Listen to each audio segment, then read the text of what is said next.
બરાબર. હા, રેકોર્ડ કરવા દો.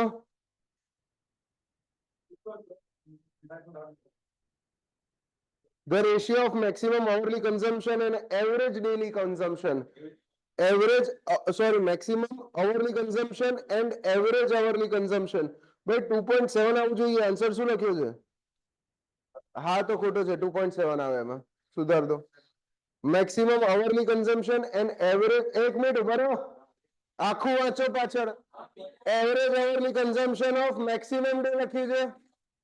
બરાબર છે, એટલે 1.5 જ આવે. ના જો બસ સાચો જવાબ લાવો ગમે એમ કરીને. 1.5 જ આવે. 1.5 જ આવે. પછી 1 થી 10 માં બીજો ચોથો. એક કામ કરો ને, 1 થી 30 આખું જ સોલ્વ કરાવી દો પેપર. બરાબર. ના એવું નહીં કરું. બધું હું કરીશ તો તમે શું કરશો? બરાબર. દર વખતે મને જ બોલાવશો? હું તો આવી જઈશ. હું આવી જઈશ, મને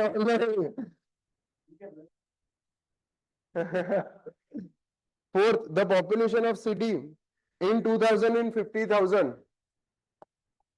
2000 ની સાલમાં કેટલી છે ભાઈ? 50,000.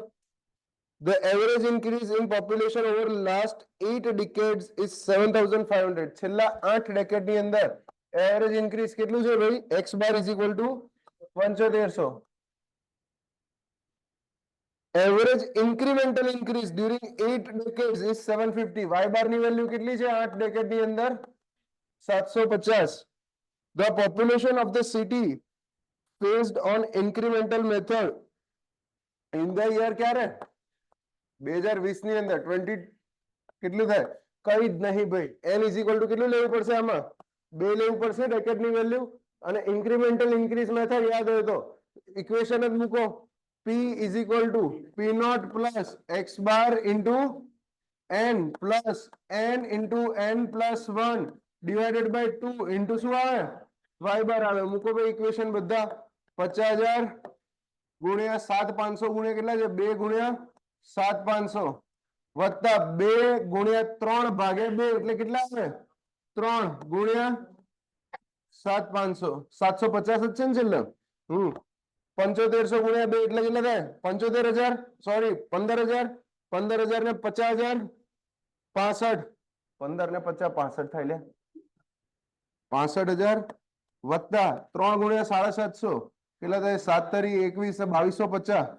2250 67,500 છે આવો કોઈ ઓપ્શન? 67,250. સોરી 67,250. 67,250. 67,250 છે કોઈ ઓપ્શન? આવો આન્સર આજ આપ્યો છે ને? સીધું ઇક્વેશન હતું, કાંઈ જ નવું નહીં. ઠીક છે. કેટલાથી થયો? કેમ ના થયો? રહી ગયો. બીજા કેટલાથી નહીં થયો? નહીં થયો. બીજા ટેસ્ટ આપી હતી? નથી આપી. નવું એડમિશન છે? SS4 છે? કયું SS4? એટલે ઓનલાઈન વાળું કે ઓફલાઈન વાળું? ઓફલાઈન વાળું. ઓનલાઈન વાળું ટેસ્ટ આપી હતી? નથી આપી. આપજો ઘેર જઈને. બીજા કેમ ખોટું? ખબર શું? ખબર ના પડી. ખબર ના પડી. વાંચતા ના આવડ્યું એટલે રમાઈ ગયું. અંદર અંદર રમાઈ ગયું. હે ટાઈમ ખૂટ્યો. 20 મિનિટ ખૂટી. 30 ક્વેશ્ચન માટે 20 મિનિટ ખૂટી. n is equal to 2 કેવી રીતે આવ્યું? જો ભાઈ n is equal to 2 કેવી રીતે આવ્યું? 2000 ની સાલની અંદર પોપ્યુલેશન આપેલી છે. તમને જે પોપ્યુલેશન આપી છે 2000 ની સાલમાં આપી છે. તમને ડાયરેક્ટ પૂછી છે કે મને 2020 માં કહો, તો બંને વચ્ચે ફરક કેટલો છે? 20 વર્ષનો ફરક છે. ટોટલ 2 ડેકેડ નો ફરક છે. એટલે n is equal to 2 આવ્યું ડાયરેક્ટ. નિકુલ એ સિવાય બીજું કઈ? હા ક્વેશ્ચન પૂછું છું કે કયા નંબરનો ક્વેશ્ચન એના પર આવું છું.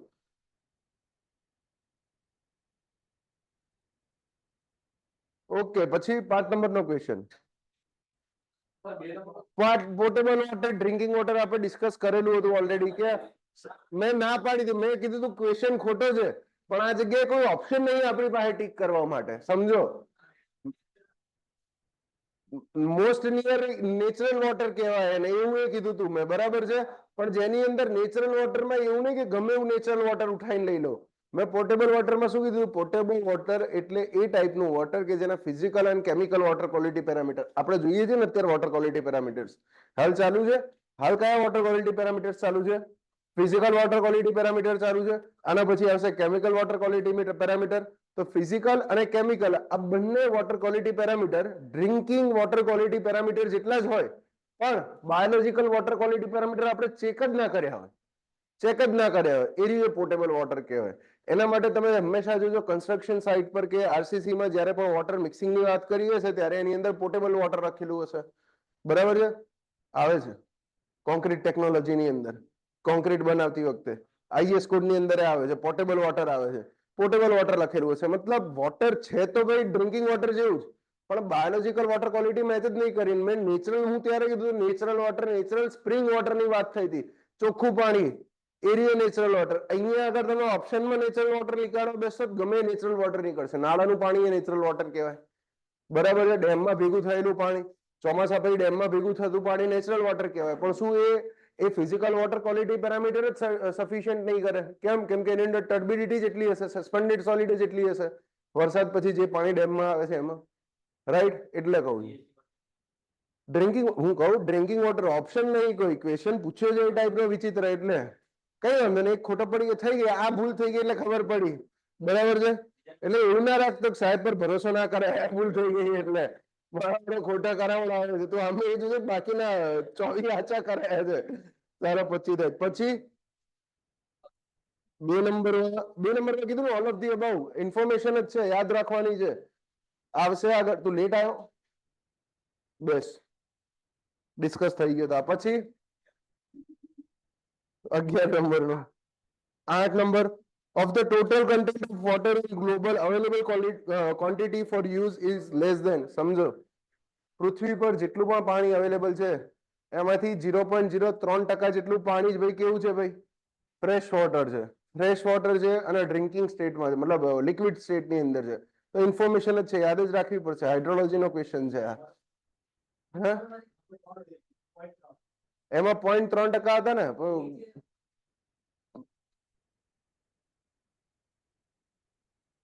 એમને એમ ના હોય યાર, ભલે તું 0.3 કે બહારનું ડાયરેક્ટ ક્યાંકથી ઉડતું હોય તો બરાબર. હું પેપર બનાવું એ તો મેં 2 વાર ક્રોસ વેરીફાઈ કરેલું હોય.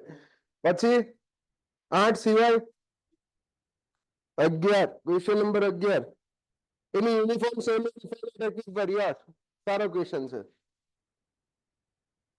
ક્વેશ્ચન 9 માં યુવામાં 1.5 આન્સર આપેલો છે. સુધારી દઈએ કે question number water supply to medium town what is daily variation factor? 2.5 જ આવે ભાઈ ડેલી વેરિએશન ફેક્ટરમાં.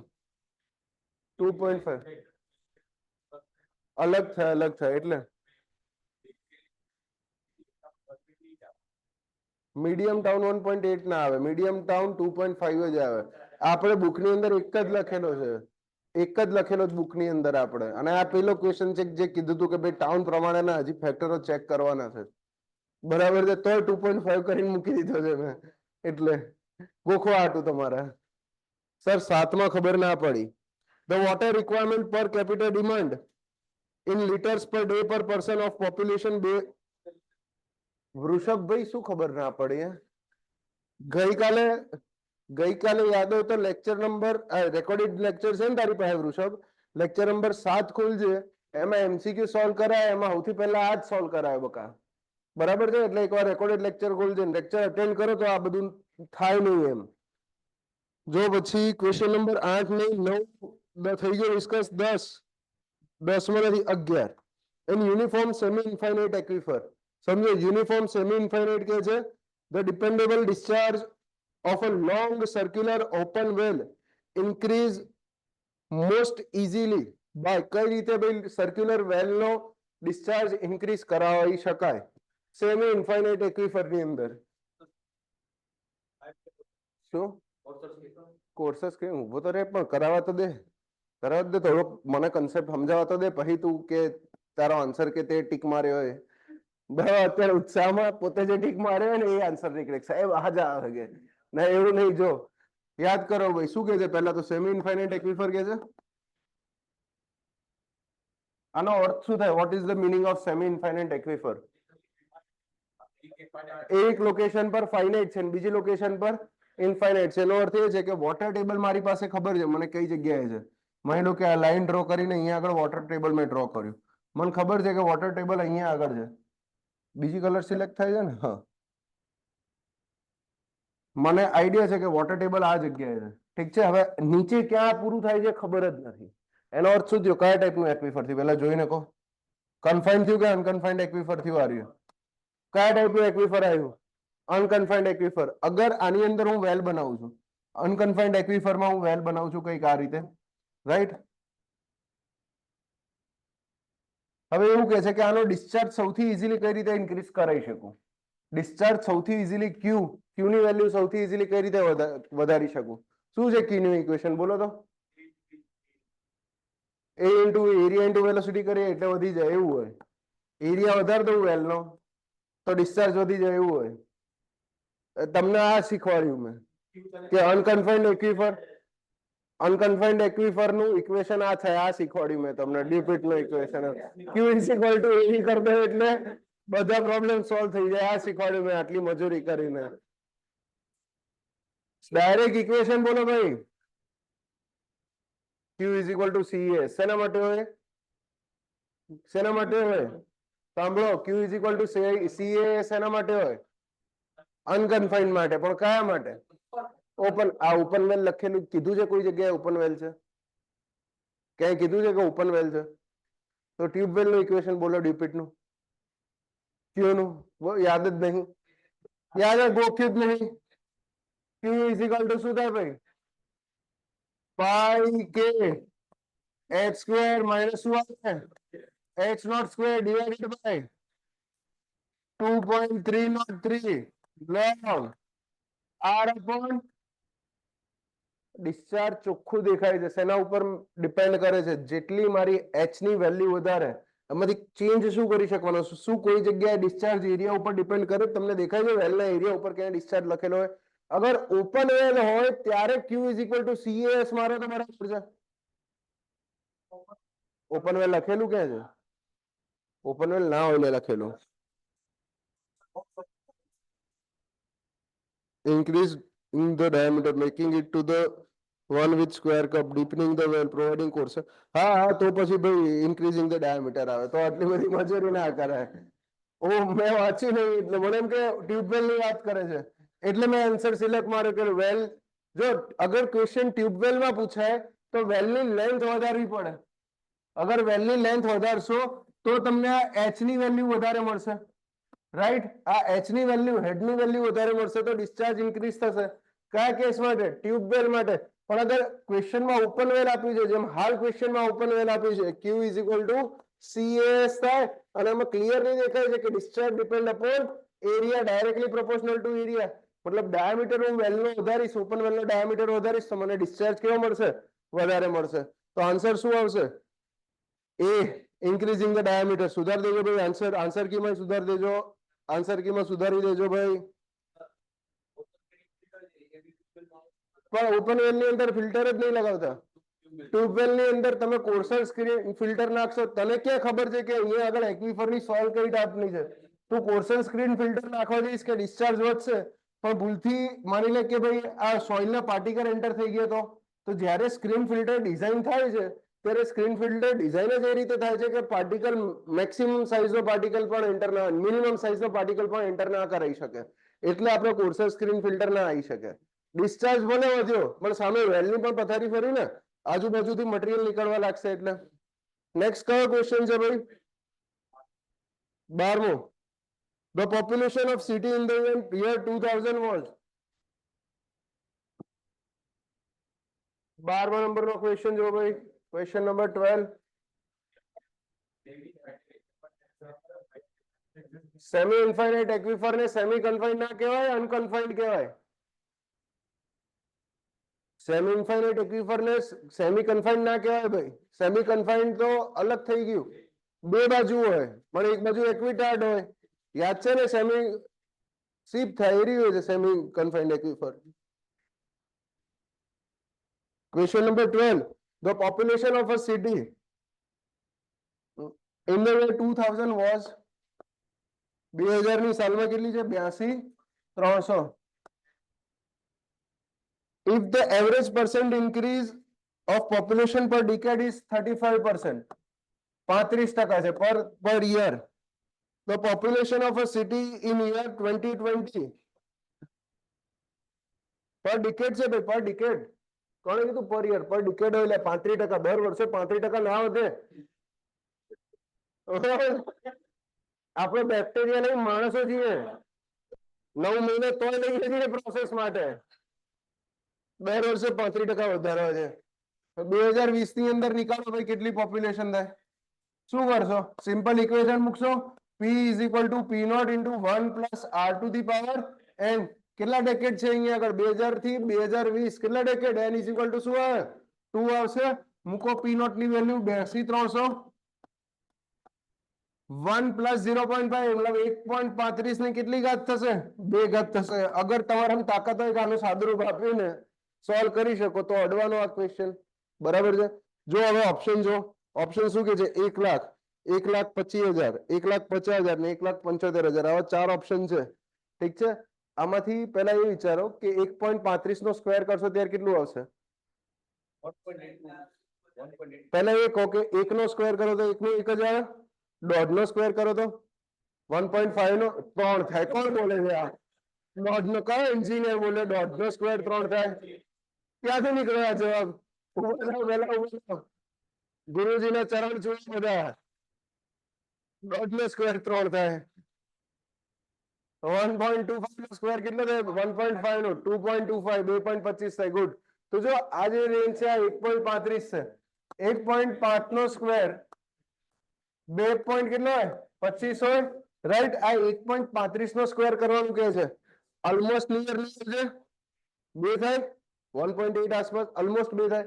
82 ના 2 કરો એટલે 1,60,000 70,000 ની આસપાસ આવે. અગર હું હોઉં તો પ્રેમથી 1,75,000 ટીક માર દઉં. આન્સર શું છે? 1,50,000. જો ખોટો પડી ગયો. બરાબર? ખોટો પડી ગયો. આવું થાય એટલે કહું છું. એકવાર ગણતરી મારો 1.35 નો સ્ક્વેર કરો 1.82 82,300 ગુણ્યા 1.82 કરો કેટલો થાય છે આન્સર? 1.48 જેવો આવે છે ને એટલે 1.50 ગણી લેવાનો. 1.49 જેવો 951 1.49 હા એટલે થઈ ગયા 2 લાખ થઈ ગયા એટલે 1,50,000 થઈ ગયા. 1.49 951 9 તો એમને બહાર નીકળે 9 સેકન્ડમાં. ક્વેશ્ચન નંબર 12 થઈ ગયો. પછી occurrence of flow under gravity through circular pipe is the case of. કઈ રીતે કહો પાઇપ ફ્લો? અંડર ગ્રેવિટી લખીને આપ્યું છે પણ અંડર ગ્રેવિટી લખીને આપ્યું છે. અંડર ગ્રેવિટી જે જગ્યાએ લખીને આપ્યું હોય એનો અર્થ એ છે કે ભાઈ પ્રેશર છે કે નથી એ મને કોઈ ખબર જ નથી. એની ખબર જ નથી. હવે સીવરની અંદર જે ફ્લો થાય છે એ કેવો થાય છે? અંડર ગ્રેવિટી જ થાય છે. સીવર એટલે ગટરની વાત કરી છે. અંડર ગ્રેવિટી જ ફ્લો થાય છે ને સીવરની અંદર. છતાં પણ આપણે કયો ફ્લો કરીએ છીએ? ઓપન ચેનલ ફ્લો ની અંદર પ્રમાણે એનું કેલ્ક્યુલેશન થાય છે. એટલે next question. Open channel flow. એવું અંડર ગ્રેવિટી આવે તો ઓપન ચેનલ ફ્લો એવું ના કહો. અંડર પ્રેશર નથી લખ્યું એટલે કહું છું. હવે ફ્લુઇડ મિકેનિક્સ બાકી છે ને? ચાલશે. ફ્લુઇડ મિકેનિક્સ ચાલશે એટલે વધારે અન્ડરસ્ટેન્ડિંગ આવશે આની અંદર. ટેન્શન ના લો. પાઇપમાં અગર પ્રેશર હોય પાઇપ ફ્લો ની અંદર હંમેશા યાદ રાખવાનું પાઇપ ફ્લો ત્યારે જ પોસિબલ છે જ્યારે મારો આખો ડાયામીટર સમજો. ભાઈ આમાં ડાઉટ રહી જશે. આ પાઇપ છે. પાઇપનો આખો ડાયામીટર ફૂલ છે. આ આખા પાઇપની અંદર ફ્લો થાય છે. ડાયામીટર આખું ફૂલ છે ત્યારે જ હું કહી શકું પાઇપ ફ્લો થાય. આ જ કેસમાં પાઇપ ફ્લો થાય. અગર ફ્લો કોઈક આ રીતે થાય છે તો આટલું ભરાઈને ફ્લો થાય છે તો આ ફ્લો હંમેશા અંડર ગ્રેવિટી જ થવાનો છે ને. જે બાજુ પાઇપનો સ્લોપ હોય એ જ બાજુ પાણી જવાનું છે. તો આ ઓપન ચેનલ ફ્લો નું એક્ઝામ્પલ છે. આ પાઇપ ફ્લો નું એક્ઝામ્પલ નથી. રાઈટ? નેક્સ્ટ. હવે બોલો ડાઉટ બીજો. Which one of the following is called boundary between the saturated and unsaturated soil mass? 17 ની અંદર શું? હા સેચ્યુરેટેડ જ કહીએ છીએ. હા તો પણ બીજો ઓપ્શન શું આવે ભાઈ? એક્વિફ્યુજ ક્યાંથી આવે વચ્ચે? અગર એક્વિફ્યુજ ની લેયર હોય તો પાણી જ ના હોય એમાં. એ વિચાર્યું? હા તો પાણી જ ના હોય તો કેપિલરી ઉપર જઈ જ ના શકે. પણ પાણી એક્વિફ્યુઝમાં વોટર જઈ જ ના શકે. હું એ સમજાવું તને. એક્વિફ્યુઝમાં પાણી સ્ટોર કેમ નહીં કહેવાય? બાઉન્ડ્રી શેના વચ્ચે પૂછે છે? સેચ્યુરેટેડ અને અનસેચ્યુરેટેડ સોઇલ માસ વચ્ચે પૂછે. ક્વેશ્ચન સિમ્પલ આવું કરે છે કે આ લાઈન છે, અહીંયા આગળ આ સોઇલ માસ છે. જો ક્વેશ્ચન સિમ્પલ આ કરે છે, આ સોઇલ માસ છે, બરાબર છે. સોઇલ માસમાં બે સોઇલ માસ છે, નીચે પાણી બે રીતે રહેલું છે. એક ઝોન એવો છે જેમાં degree of saturation less than 1 છે, અને એક ઝોન એવો છે, આ તો વધી ગયું ને એક કરતા, હા, degree of saturation less than 1 છે, અને બીજો ઝોન એવો છે જેમાં degree of saturation greater than 1 છે. તો ક્વેશ્ચન સિમ્પલી આવો છે કે આ બંને વચ્ચે જે બાઉન્ડ્રીની લાઈન હોય, આ લાઈનને શું કહેવામાં આવે? ક્વેશ્ચન આ છે. આમાં કેવું, ઘણી વખત વધારે વિચારીએ ત્યારે તકલીફ પડે. પણ ઓપ્શન આપ્યો જ નહીં કેપિલરી ઝોન. તમને કોઈ ઉલ્લેખ જ નહીં કર્યો આખા ક્વેશ્ચન ની અંદર કેપિલરી ઝોન. તમે એક વસ્તુ સમજો, એક્ઝામમાં એમસીક્યુ આપવા જશો ત્યારે ક્વેશ્ચન માંથી પેપર જ્યારે પહેલું પેપર ઉઠાવશો ને ત્યારે અંદર એવું નહીં લખ્યું કે કરેક્ટ આન્સર ટીક કરો. પેપરમાં શું લખેલું હશે? Select the most appropriate answer. ક્વેશ્ચનને અનુરૂપ તમને જે સૌથી યોગ્ય જવાબ લાગતો હોય એ સિલેક્ટ કરો. આખા ક્વેશ્ચનની અંદર કોઈ જગ્યાએ કેપિલરી ઝોનનો ઉલ્લેખ નથી. આખા ક્વેશ્ચનમાં મેં બીજું કોઈ કીધું નથી. સિમ્પલ એક લાઈનમાં મૂકેલું છે. તો પછી એમાં જાજુ વિચારવા જ ના હોય એમ. કહેવાનો અર્થ એ છે, તમારી દલીલ સાચી કે સાહેબ અહીંયા આગળ કેપિલરી ઝોન આવે અને કેપિલરી ઝોનની પણ ડિગ્રી ઓફ સેચ્યુરેશન ઓલમોસ્ટ એક જેટલી હોય. ઠીક છે કે ભાઈ આન્સરમાં એ આવવું જોઈએ. હા, બટ ઓપ્શન લખ્યો હોય તો બરાબર કે તમે કેપિલરી ઝોન લખો. અગર એવું પૂછ્યું હોય કે કયો ઝોન ડિવાઈડ કરે છે આ બંને ઝોનને, તો કેપિલરી ઝોન ટીક મારો. અહીં તમને સિમ્પલ એક બાઉન્ડ્રી પૂછે છે, લાઈન પૂછે છે. બાઉન્ડ્રીનો અર્થ થાય એક લાઈન. અને વર્ષોથી શીખતા આવ્યો છો કે વોટર ટેબલ જ ડિફરન્સ છે આ બંને વચ્ચેનો.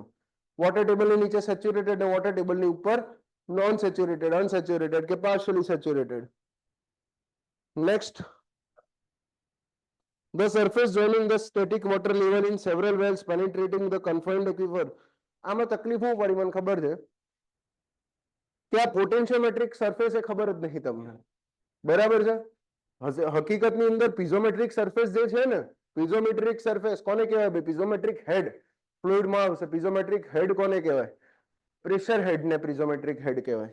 ટોટલ 3 ટાઈપના હેડ આવશે ફ્લુઇડમાં: પ્રેશર હેડ, વેલોસિટી હેડ અને ડેટમ હેડ. 3 હેડ આવશે. તેમાંથી જે પ્રેશર હેડ હોય એને કહેવામાં આવે પીઝોમેટ્રિક હેડ. અને કોઈ પણ જગ્યાએ જ્યારે પ્રેશરની હું વાત કરીશ, હેડની વાત કરીશ, તો એને સેકન્ડ લેંગ્વેજની અંદર હું પોટેન્શિયલ કહીશ. પ્રેશરને બીજી લેંગ્વેજમાં પોટેન્શિયલ પર કહેવામાં આવે. એટલે અહીંયા લખ્યું છે પોટેન્શિયલ. કન્ફ્યુઝ થાવ ના થાવ એના માટે કોઈ જગ્યાએ ઓપ્શનમાં બીજું લખ્યું નહીં કે ભાઈ પીઝોમેટ્રિક હેડ કે એવું કંઈ નથી લખ્યું. અને ઓપ્શન એવા ઈઝી આપ્યા છે કે આ સિલેક્ટ કરી શકો તમે. બાકીના 4 ઓપ્શન જો, બાકીના 3 ઓપ્શન વાંચો. કઈ કઈ વસ્તુ લખી છે? પહેલા ઓપ્શનમાં શું લખ્યું છે? Water table. કોઈ દિવસ હોય છે વોટર ટેબલ? કન્ફાઇન્ડ એક્વિફરમાં ક્યારે જોયું છે વોટર ટેબલ? આપણે શીખ્યા જ છીએ એ રીતે કે કન્ફાઇન્ડ એક્વિફરની અંદર ક્યારે વોટર ટેબલ એક્ઝિસ્ટ જ ના કરે. રાઈટ? સેકન્ડ જો, પર્જ્ડ વોટર ટેબલ સરફેસ. આવું બી ક્યારે ભણ્યા નહીં. વોટર ટેબલ સરફેસ કન્ફાઇન્ડ એક્વિફરમાં તો આવતું જ નથી. હવે થર્ડ છે cone of depression. Cone of depression તો વોટર ટેબલ, વોટર લેવલનું આવે છે. એ કન્ફાઇન્ડ એક્વિફરમાં ક્યારે આવતું નથી. ઠીક છે? તો સીધો આન્સર તમે મારી શકો આ રીતે ઓપ્શન એલિમિનેટ કરીને ડી કરી શકાય. એ સિવાય પછી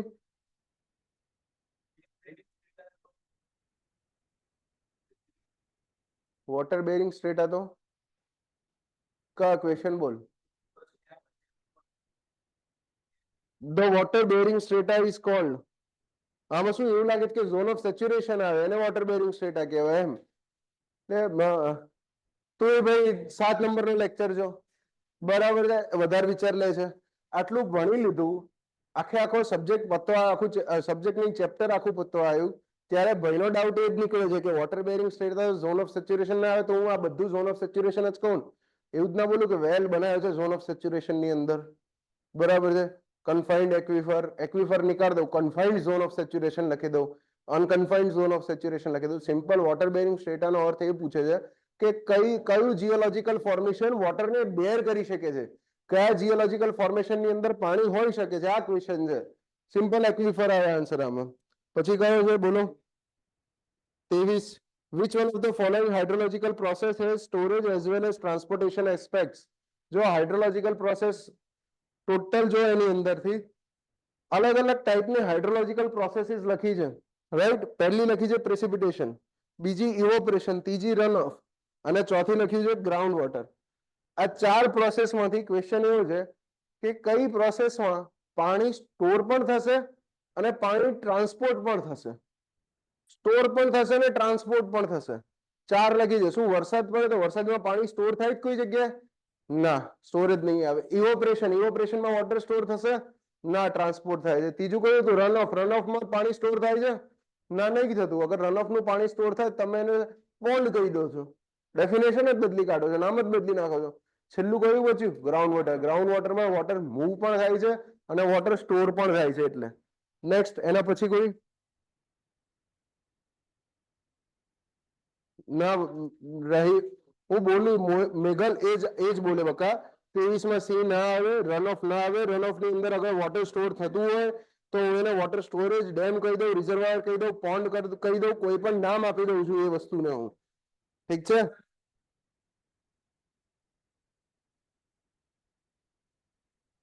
24 કોને ડાઉટ છે ભાઈ? આ પહેલી પાટલી એ 24 માં ડાઉટ છે ને?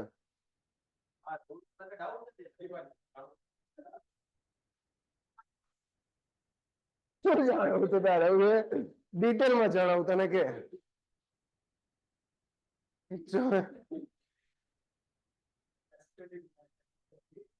તો એનો અર્થ એ છે કે તું ક્લાસમાં તારી ફિઝિકલ બોડી બેસતી હોય બરાબર, પણ તારી ચેતના ક્લાસની બહાર રહેતી હોય. જેવું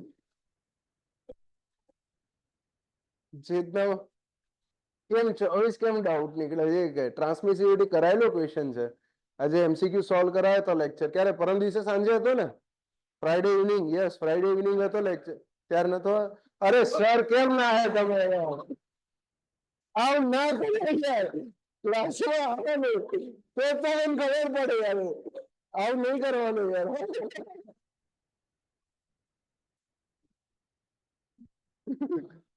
તમે ભણાવી બરાબર, પણ ત્યાર તો વખત હતો કે ભૂલ થઈ ગઈ. બાકી હું લેવા આવતો એટલે નેક્સ્ટ ટાઈમ તમારે કહી દેવું. જે જયારે અમારી ના ઈચ્છા ના ત્યારે કહી દેવું ઘેરથી આવીને લઈ જાઉં. હવે બે ચાર હોકી રાખું જ છું ગાડીમાં. એક હોકી તો છે જ ગાડીમાં, એટલે તાર ઘરની બહાર આવીને દંડો જ નહીં કાઢું. ચાલ ભાઈ આવે છે કે નહીં આવતો?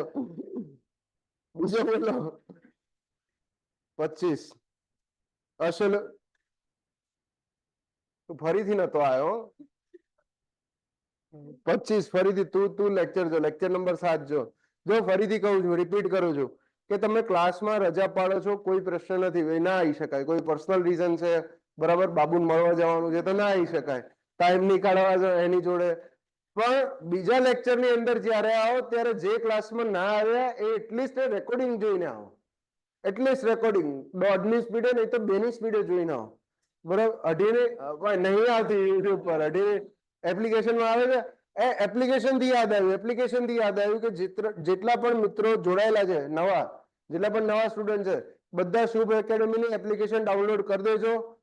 અને અગર આઈફોન યુઝ કરતા હોય, આઈઓએસ હોય તો એની અંદર માય ઇન્સ્ટિટ્યૂટ કરીને એપ્લિકેશન હશે, એ ડાઉનલોડ કરી દેજો. જેથી કરીને આના જે રેકોર્ડેડ લેક્ચર છે હવે પહેલાની જેમ લિંક પર નહીં મળે. બરાબર, આપણે ડેમો લેક્ચર બંધ થઈ ગયા, પૂરા થઈ ગયા. આજ સવારે છેલ્લો હતો. હવે એના ઉપર નહીં મળે, હવે ડાયરેક્ટ એપ્લિકેશનમાં જ મળશે, તો તમે એપ્લિકેશનમાં જ જોઈ શકશો. જે લોકો નવા છે એપ્લિકેશન ડાઉનલોડ કરી દેજો રેકોર્ડેડ લેક્ચર જોવા માટે. બીજું શું હતું? હવે ક્વેશ્ચન મને 25 તો નહીં થાય સોલ્વ, નહીં આવડતો મને, ભૂલી ગયો. 26 ધ વોલ્યુમ કોણ હતો? 26 એ ભૂલી ગયો, નહીં આવડે મને. પછી બોલો 27 એ કહી દે. 27 28મો કરાવો. યસ, 28મો જો. ચલો, consider the following statements. Consider the following statements a well development. Well development કોને કહેવામાં આવે? તો પહેલું કહે છે it will involves reversal of flow through the well screen, પહેલો ઓપ્શન. બીજો કહે છે it increases the permeability towards the well. Third કહે છે decreases the permeability towards the well. અને 4, it continued till sand or silt free water is pumped out. સમજો વેલ development કોને કહેવાય? ઘણી વખત કેવું હોય, આ પોર્શન ભણે નથી, વેલ મેન્ટેનન્સ ની અંદર આવે છે આ ટોપિક. ઠીક છે, વેલ મેન્ટેનન્સ નહીં આવે, સમજાઈ લઈએ. એક મસ્ત પોઈન્ટ જ છે એનો, એના માટે જ ક્વેશ્ચન મૂકે છે કે કંઈક નવું આવે. ભાઈ હોય 100% મેં ભણાયેલું જ પૂછાય તો કઈ મજા ના આવે. જો સમજો, એક જ વખત સમજાવીશ, મજા આવે એવો પોઈન્ટ છે કે આપણે એ ભણીએ છીએ કે કોઈ બી લઈ લો, અનકન્ફાઇન્ડ વેલ જ લઈ લઉં છું હાલ, અનકન્ફાઇન્ડ લો કે કન્ફાઇન્ડ લો કોઈ બી લઈ લો. આની અંદર જયારે કોઈ પણ વેલ બનાવવામાં આવે છે, ખાસ કરીને ટ્યુબવેલ ની વાત કરીએ છીએ, તો ટ્યુબવેલ ની એક કેરેક્ટરિસ્ટિક્સ છે શું કે અહીંથી જયારે ટ્યુબવેલમાં ડિસ્ચાર્જ ડ્રો કરીએ છીએ ત્યારે અહીંથી કયા ટાઈપનો ફ્લો થાય છે ભાઈ? કયા ટાઈપનો ફ્લો હોય છે ભાઈ? રેડિયલ ફ્લો હોય છે, ચારે બાજુથી પાણી એન્ટર થાય છે એક્વિફરમાંથી. ઠીક છે, તો હવે રેડિયલ ફ્લો, એક વખત ફ્લો ચાલુ થઈ ગયો, અહીંયા સૌથી પહેલા મને શું મળ્યું? ડ્રોડાઉન મળશે. તો ડ્રોડાઉન બતાવી દેવા તો ઉભા રહો, આટલું જેટલું ડ્રોડાઉન આવ્યું અને આટલી રેડિયસ ઓફ ઇન્ફ્લુઅન્સ નીકળી. આ મારો ટ્યુબવેલ થઈ ગયો. કન્ટિન્યુઅસ આ ટ્યુબવેલને હું ઓપરેટ કરાવું છું, ક્યુ જેટલા ડિસ્ચાર્જ છે. ઠીક છે, અને ટ્યુબવેલમાં પણ મેં તમને કીધું હતું કે કયા ટાઈપના ટ્યુબવેલ હોય. ટોટલ 2 ટાઈપના ટ્યુબવેલ હોય, સ્ક્રીન ટાઈપ અને બીજું કેવિટી ટાઈપ. તો આ સ્ક્રીન ટાઈપ ટ્યુબવેલ છે, દેખાય છે ક્લિયરલી કે થ્રુ આઉટ ધ એક્વિફરની ડેપ્થ આની અંદર બોરિંગ થયેલું છે. સ્ક્રીન ટાઈપ ટ્યુબવેલમાં કીધું છે કે આ બધી જ જગ્યાએ શું હોય? પરફોરેટેડ સ્ક્રીન લગાવેલી હોય અને એની આજુબાજુ પ્રોટેક્ટિવ લેયર માટે શું લગાવ્યું હોય ભાઈ? ગ્રેવલ હોય અથવા તો સ્ક્રીન લગાવેલું, સ્ટ્રેનર લગાવેલું હોય, કઈ બી લગાવેલું હોય એની આસપાસ. ઇન શોર્ટ, અહીંના જે મીડિયમ પાર્ટિકલ છે, આ મીડિયમ પાર્ટિકલ મારા વેલમાં એન્ટર ના થઈ જાય, મારા વેલને પ્રોટેક્ટ કરવા માટે મેં આ રહી વસ્તુ કરી છે. ઠીક છે, પણ અગર લોંગ ટાઈમ સુધી, લોંગ ટાઈમ એટલે 5 વર્ષ, 10 વર્ષ, 20 વર્ષ સુધી હું કન્ટિન્યુઅસલી આ વેલને ઓપરેટ કરે રાખું છું, ક્યુ જેટલા ડિસ્ચાર્જ છે, ત્યારે શું થાય છે? આ પોર્સમાંથી કન્ટિન્યુઅસલી આ વેલમાં પાણી આવતું જશે સતત વર્ષો વર્ષો સુધી, અને આ વર્ષો સુધી એકલું પાણી નહીં આવે, દૂરના એરિયામાંથી જે સૌથી ફાઇન સેન્ડ અને સિલ્ટ હશે, સાંભળજો, ફાઇન સેન્ડ અને સિલ્ટ હશે અથવા તો ફાઇન સોઇલ હશે, આવી નાના નાના પોર્સ સાઇઝ વાળી, એ પણ અહીંયા આવીને આ મીડિયમ પાર્ટિકલમાં બ્લોક થશે. આ રીતે કન્ટિન્યુઅસ ભેગી થશે. આ રીતે બ્લેક કલરનો ડોટ બતાવે છે, જો અહીંયા આ રીતે આવીને મીડિયમ પાર્ટિકલમાં બ્લોક થશે. તો અમુક ટાઈમ પછી, અમુક વર્ષો પછી, વેલના ઓપરેશન પછી એક ટાઈમ એવો આવશે કે આ બધી જ પોર્સ જે છે વિસિનિટીમાં રહેલી, વેલની વિસિનિટીમાં રહેલી દરેક પોર્સ આ રીતે બ્લોક થઈ ગઈ છે. મતલબ પાણી આવવાના બદલે એ જગ્યાએ શું થયું છે? પોર્સના બદલે ત્યાં નાની નાની ફાઇન્સ ભરાઈ ગઈ છે. તો મારે શું કરવું પડશે? આ બધી જ ફાઇન્સ નીકાળવી પડશે, અને આ ફાઇન્સ નીકાળવાની અથવા તો વેલને મેન્ટેન કરવાની પ્રોસિજરને કહેવાય છે ભાઈ વેલ ડેવલપમેન્ટ. આને કહેવાય વેલ ડેવલપમેન્ટ. ને વેલ ડેવલપમેન્ટમાં શું કરીશું? ઊંધું કરીશ. પાણી બહાર નીકાળવાના બદલે અગર બહાર નીકાળતો હતો ત્યારે ફાઇન્સ બધી વેલમાં આવતી હતી, તો હવે ઊંધું ચાલુ કરીશું, પાણીને ઓપોઝિટ ડાયરેક્શનની અંદર પંપ કરવાનું ચાલુ કરીશ. એના કારણે શું થશે? આ જેટલી પણ ફાઇન્સ છે આ બધી પાછી ઓપોઝિટ ડાયરેક્શનમાં ટ્રાવેલ કરશે. એક વખત ઓપોઝિટ ડાયરેક્શનમાં ટ્રાવેલ કરશે તો શું કર્યું આપણે? પાણીને પંપ કર્યું. તો ઓપ્શન 1 શું કહે છે? સેટિસ્ફાઈ થશે. પહેલો ઓપ્શન શું છે? રિવર્સલ ઓફ ફ્લો કેવું કે છે? ઇન્વોલ્વ્સ reversal of flow through the well screen. Second option શું કહે છે? ઇન્ક્રીઝ પરમેબિલિટી ટુવર્ડ્સ ધ વેલ. સાચી વાત છે. આ વેલની આજુબાજુનો જે એરિયા છે આની પરમેબિલિટી ઇન્ક્રીઝ થઈ જશે, રાઈટ? તો સેકન્ડ ઓપ્શન પણ સાચો આવે છે. થર્ડ ઓપ્શન શું છે? ડિક્રીઝિસ પરમેબિલિટી ટુવર્ડ્સ ધ વેલ. નહીં સાચો આવે, ખોટો.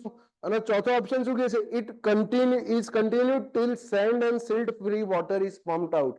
હવે જ્યારે આપણને ખબર ક્યારે પડે કે મને વેલ ડેવલપમેન્ટ કરવાની જરૂર છે, તો આરઈએ સોઇલ્સ અહીંયા ભેગી થાય ત્યાં સુધી મને આઈડિયા નહીં આવતો, પણ એ સિલ્ટ એટલી બધી નાની હોય કે આપણા પરફોરેશન્સને પાસ કરીને વેલની અંદર આવવા લાગે, અને પાણી જે બહાર આવે દોડું પાણી આવવા લાગે, ત્યારે મને ખબર પડે કે વેલ ડેવલપમેન્ટની જરૂર છે. તો હું ક્યાં સુધી ડેવલપમેન્ટ ઓફ વેલ કરીશ? મતલબ ઓપોઝિટ ડાયરેક્શનમાં ક્યાં સુધી નાખીશ? એક વખત નાખવાનું પાણી, પછી કલાક પાછું વોટરને બહાર પંપ કરવાનું, તો ખબર પડશે આપણને કે ભાઈ મારું વેલ ડેવલપમેન્ટ કમ્પ્લીટ થયું છે કે નહીં. તો ક્યાં સુધી હું આ પ્રોસેસ કરીશ? જ્યાં સુધી મને સિલ્ટ ફ્રી વોટર નથી મળવા લાગતું ત્યાં સુધી. તો ઓપ્શન 1, 2 and 4 છે.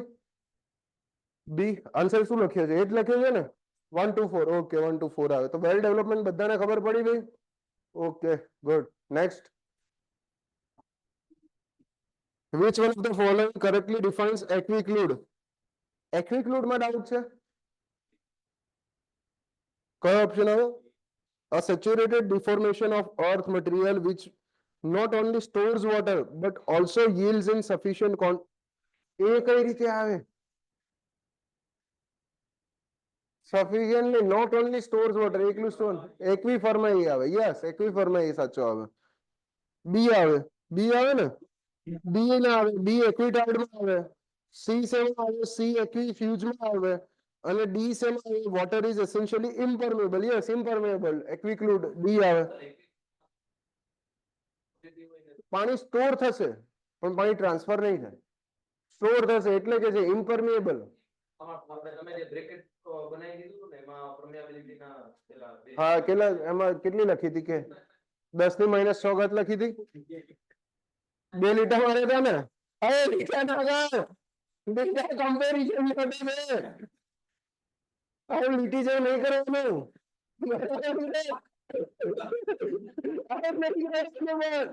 આપણે એન્જિનિયર છીએ એટલે આવી ગણતરીઓ નહીં આવે. આ કમ્પેરિઝન માટે છે, રિલેટિવ કેલ્ક્યુલેશન થાય છે. હવે છેલ્લો 30 નંબરનો ક્વેશ્ચન. માઇક પર બોલીએ. ના ના બોલાય લે, માઇક પર આવું બધું. તો 30 નંબરનો ક્વેશ્ચન ને છેલ્લો. આવડ્યો કે ડાઉટ છે? પાક્કું? ડાયરેક્ટ સીધા ઇક્વેશન લખેલું છે એમાં. બરાબર? તકલીફ ક્યારે પડે? જ્યારે લખેલું ન હોય ત્યારે. ત્યારે તમારે મગજમાં વિચારવું પડે કે ભાઈ શેના ઉપર ડિપેન્ડ કરશે. હવે એ વખતે પહેલા ઇક્વેશન ક્યુ વાળા નીકળે. બોલ જો અહીંયા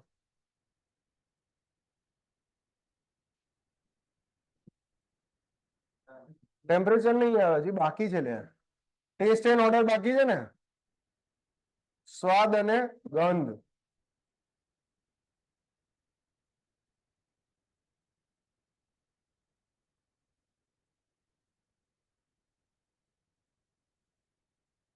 તો આપણે બધા એમસીક્યુ સોલ્વ કરે એટલે આપણને ખબર પડી કે ના ભાઈ એમસીક્યુ સોલ્વ કરવા જોઈએ. ટેસ્ટ આપી એટલે ખબર પડી ટેસ્ટ આપવી જોઈએ. નેક્સ્ટ ટેસ્ટ નેક્સ્ટ વીકેન્ડ પર હશે, અત્યારથી કહી રાખું છું. બરાબર? આવતા સેટરડે સન્ડે માંથી લગભગ સન્ડે જશે ટેસ્ટ. અને જેટલું ચાલ્યું એમાં કેમિકલ આખું વોટર ક્વોલિટી પેરામીટર આખું ચેપ્ટર પૂરું થઈ જશે. આ પણ એડ થશે ને ટ્રીટમેન્ટમાં લગભગ સેડિમેન્ટેશન સુધી આપણે પહોંચશું. એરિયલ પોર્શન પર એડ થશે એ જગ્યાએ. સન્ડે જે પેપર શેનું છે? હા, શનિવાર રાખી લેજો. પેપર પછી આવજો, 11 થી 1 પછી. આ 3 થી 5 વાગે, 6 વાગે આવજો. મૂડ ના રહે, માહોલ જતો રહે એમ ને. જીએમસી માં એડિશનલ આસિસ્ટન્ટ એન્જિનિયર વાળું છે ને. અરે આ જીએસ ના માર્ક કેલ્ક્યુલેટ કરે બધા કેવા કેવા થાય છે? 20 ઉપર કેટલા છે? 30 ઉપર, 30 પ્લસ. 20 થી 30 ની વચ્ચે જ બધા ઓલમોસ્ટ. 30 ઉપર કેટલા? 30 પ્લસ. એક 30 પ્લસ પછી 20 થી ઓછા કેટલા છે? પણ 15 થી વધારે છે. હા, 15 થી વધારે. 15 થી ઓછા કેટલા? 15 થી ઓછા. અરે આ જીએસ માં લે, આ ટેસ્ટ નથી પૂછતો. એટલે તું મારી આમે આ રીતે જજમેન્ટ આપે કે 30 ઉપર છે ને પૂછે છે. લુક આપે છે 30 ઉપર કે ના પૂછે. ઓછા થઈ ગયા, 29 થાય છે. 33, 35, 36. Okay, waiting for OMR. OMR ની રાહ જોવે છે ગણતરી કરવામાં. યસ, બરાબર છે. આવી ગયું ને ઓએમઆર? અરે પેલી આગળ વાળાની ઓએમઆર આવી, પેલી જીએમસી વાળાની શેના ઉપર આવી છે? હા, જીપીસીબી વાળી ઓએમઆર આવી. હે સાગરભાઈ, જીપીસીબી ની ઓએમઆર આવી? મોકલાવજો ને પછી લિંક એની. સારી સારી લિંક જ માંગી છે.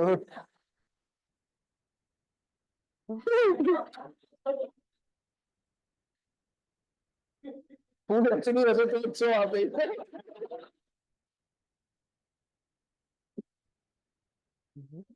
મને જવાબ આપીશ તો સામે એક સ્ટેપ ઉપર જવાબ સાંભળવાની આદત રાખવાની. અહીંયા એમ નહીં આવે કે સર આ લેવલે આવીને અટકી જશે. સરનું લેવલ ડાર્ક થતું જશે જેમ જેમ તું વધારીશ એમ.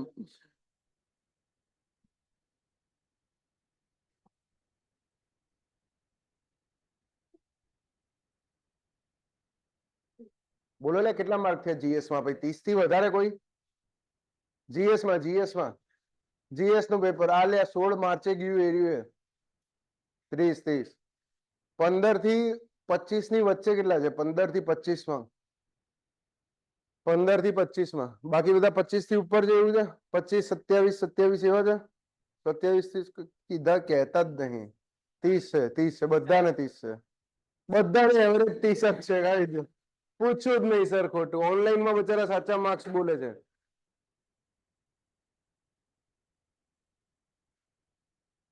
30 40 કઈ નહીં. 5 માર્ક પ્લસ હોય, 5 માર્ક માઇનસ હોય, એનાથી જાજો ફરક નહીં પડે. ફરક હવે અહીંયા પડશે. આ 200 માર્કમાં તમે હું ઉખાડશો એના ઉપર પડશે. ઠીક છે. અને ઇનકેસ ઇન પણ થઈ ગયા, માની લો કે ઇન્ટરવ્યુમાં આવી પણ ગયા, તો ત્યારે અહીંયા તમારે ટેકનિકલમાં જે 6 માર્ક થાય એ તમારા ઇન્ટરવ્યુના 1 માર્ક બરાબર હશે, 2 માર્ક બરાબર. વિચાર લેજો. એક જ થઈ ગયો, 1 માર્ક બરાબર હશે. આ સમજાય છે? એટલે જીએસ નું ભૂલી જાઓ, હાલ ફોકસ કરો કે ગમે એમ કરીને ટેકનિકલમાં સારા માર્ક લાવાય તો કટ ઓફ ક્રોસ કરીને માર્ક્સ નીકળે આપણા. બરાબર છે? ઓકે, ચલો પાછા ફોકસ કરો ટેસ્ટ એન્ડ ઓર્ડર પર. પાણીનો ટેસ્ટ કેવો હોવો જોઈએ? સવારે વાત કરી હતી ને, કેવો હોવો જોઈએ? પાણી જેવો હોવો જોઈએ. મીઠો ના કહેવાય. આ શોખ બદલાઈ રહ્યા તારા. મીઠો ને ખારો ને ખાટો ને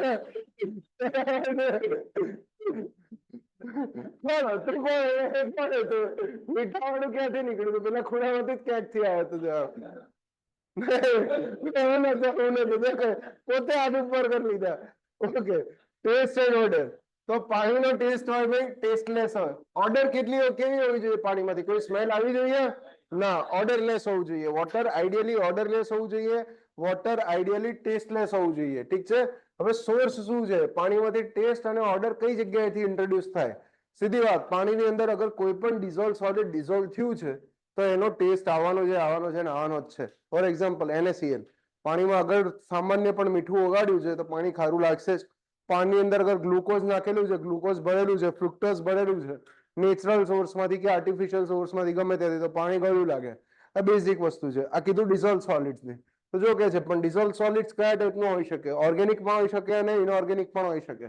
કે છે માઇટ બી ડ્યુ ટુ પાણીની અંદર જે ટેસ્ટ અને ઓર્ડર આવે છે, it might be due to inorganic matter. કયું ઇનઓર્ગેનિક મેટર? તો કે છે ભાઈ NaCl, MgCl2 કીધું, સોલ્ટ્સની વાત કરી આપણે, રાઈટ. અને it might also be due to organic matter, 6,6H12O6. એની વાત કરી, ગ્લુકોઝની વાત કરી, શુગરની વાત કરી.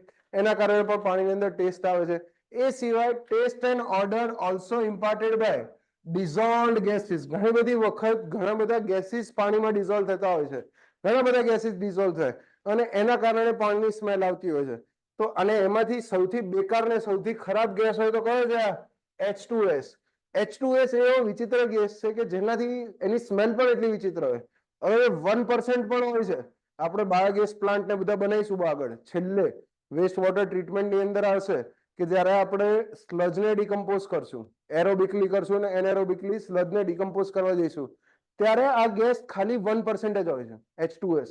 પણ આની સ્મેલ એટલી ખરાબ હોય છે. તો ગટરમાંથી જે સ્મેલ આવે છે, ગટરનું ઢાંકણું ખોલશો ક્યારેક તો જે સ્મેલ નીકળે છે એ હાઇડ્રોજન સલ્ફાઇડની સ્મેલ છે, H2S ની સ્મેલ છે, ગટરમાંથી જે સ્મેલ આવે છે, રાઈટ. તો આ ગેસીસના કારણે પણ પાણીમાં સ્મેલ અને ટેસ્ટ આવતો હોય છે. ઇમ્પેક્ટ શું છે? પહેલું તો it imparts psychological effect on consumer. મતલબ પાણીમાંથી ટેસ્ટ હોય અને સ્મેલ હોય તો તમે ભલે પાણી પીતા હોય, દેખાતું ચોખ્ખું હોય, પાણી પીતા હોય, પણ મગજમાં એક વિચાર ચાલતો હોય, હારું કંઈક થવાનું છે. બરાબર. કાલે સવારે ઉઠીને બાથરૂમમાં ગઈને ખબર પડી અડધો કલાક થશે બહાર નીકળતા, કંઈક ડખો થશે, રાઈટ. 4 વખત જવું પડે, એ વસ્તુ થતી હોય છે. તો એક તો સાયકોલોજીકલ ઇફેક્ટ કન્ઝ્યુમર પર ઇમ્પાર્ટ કરે છે. સેકન્ડ, ટેસ્ટ અને ઓર્ડર. આ ટેસ્ટ અને ઓર્ડર વોટર જોડે, વોટરની અંદર બીજી વસ્તુઓ રહેલી હોય છે, એની જોડે કમ્બાઈન થઈને ઘણી વખત કાર્સિયોજેનિક કમ્પાઉન્ડ પણ ક્રિએટ કરતા હોય છે, કેન્સર કોઝિંગ કમ્પાઉન્ડ પણ ક્રિએટ કરતા હોય છે. તો ટેસ્ટ અને ઓર્ડરને માપશું કઈ રીતે? મેજર કઈ રીતે કરશું ટેસ્ટ એન્ડ ઓર્ડર? તો ટેસ્ટ એન્ડ ઓર્ડર મેજરમેન્ટ માટે જે ડિવાઇસનો યુઝ થાય છે એ ડિવાઇસનું નામ છે ભાઈ ઓસ્મોસ્કોપ. હાઇલાઇટ કરો, એક્ઝામમાં MCQ પૂછે છે. કલર મેજરમેન્ટ માટે કયું ડિવાઇસ હતું? 2 હતા. એક પીળા માટે કયું હતું?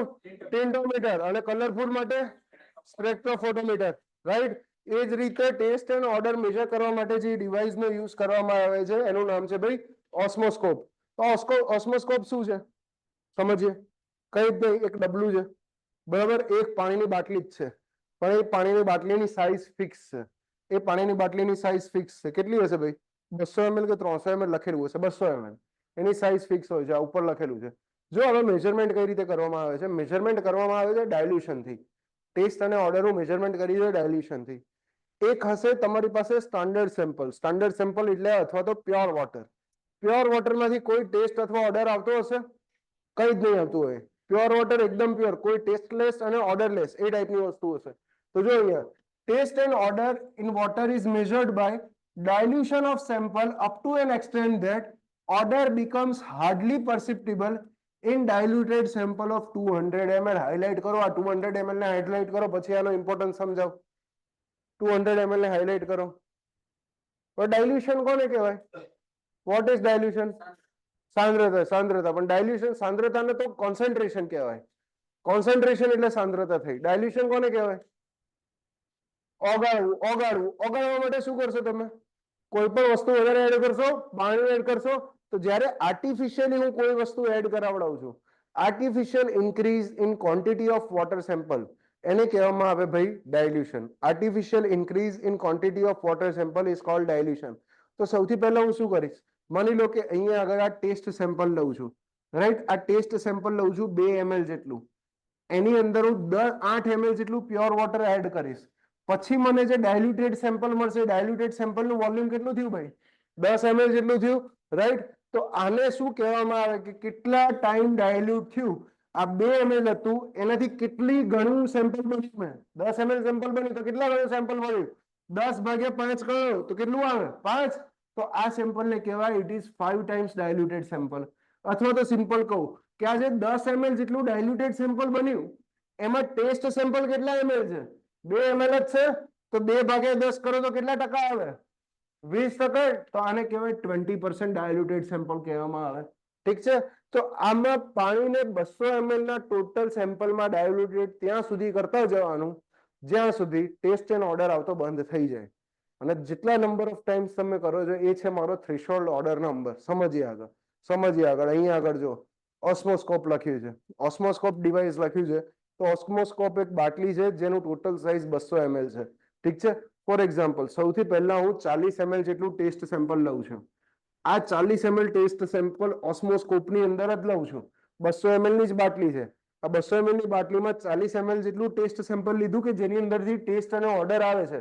હવે એને 200 ml જેટલું ડાયલ્યુટ કરવું છે મારે, તો પ્યોર વોટર કેટલું એડ કરવું પડશે એની અંદર? 160 ml. સમજાવું છું? નહીં સમજાતું કઈ વાંધો નહીં. અહીંયા જો આ ઓસ્મોસ્કોપ લઈ લીધું. આ 200 ml સાઇઝની બાટલી છે. આ ઓસ્મોસ્કોપ છે, 200 ml સાઇઝની બાટલી છે. આની અંદર જે પાણીના સેમ્પલમાંથી ટેસ્ટ અને ઓર્ડર આવે છે એ ભર્યું મેં અહીંયા આગળ. કેટલા ml ભર્યું? 40 ml ભર્યું.